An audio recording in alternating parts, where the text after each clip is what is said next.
இந்த உலகத்தில் பல பேருக்கு கனவு இருக்கும். ஆனால் சில பேர் மட்டும்தான் அந்த கனவையே மாற்றுவாங்க. அவர் பேர் சிவாஜிராவ் கெய்க்வாட். ஹீரோ இல்லை, பணம் இல்லை, பேக்ரவுண்ட் இல்லை. பஸ்ஸில் டிக்கெட் கொடுக்குறாரு, பேசஞ்சர்கிட்ட சிரிக்கிறாரு, மேலே இருக்கிறவங்களால திட்டப்படுகிறார்.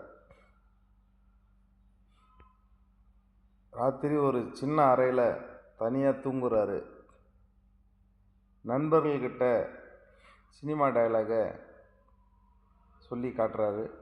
எல்லாரும் சிரிக்கிறாங்க, ஆனால் ஒருத்தர் மட்டும் அமைதியாக பார்க்குறாரு. ஆனால் அவர் நடந்த விதத்தில் ஒரு விஷயம் இருந்துச்சு, ஸ்டைல். இந்த கேட்டுக்குள்ளே போனால் அவன் வாழ்க்கை மாறி போகும்னு சொன்னாங்க. ஆனால் அவருக்கு தெரியுமா, இந்த கேட்டு இந்திய சினிமாவுடைய வரலாற்றையே மாற்ற போகுதுன்னு. அவர் ஹீரோ இல்லை, முதல் படத்தில் வில்லன். அடுத்த பாட்டில் பார்ப்போம் ரஜினிகாந்த் எப்படி பயத்தையே பயப்படுத்தி வில்லன் ஆனார்னு. இது முடிவில்லை, இது ஆரம்பம்.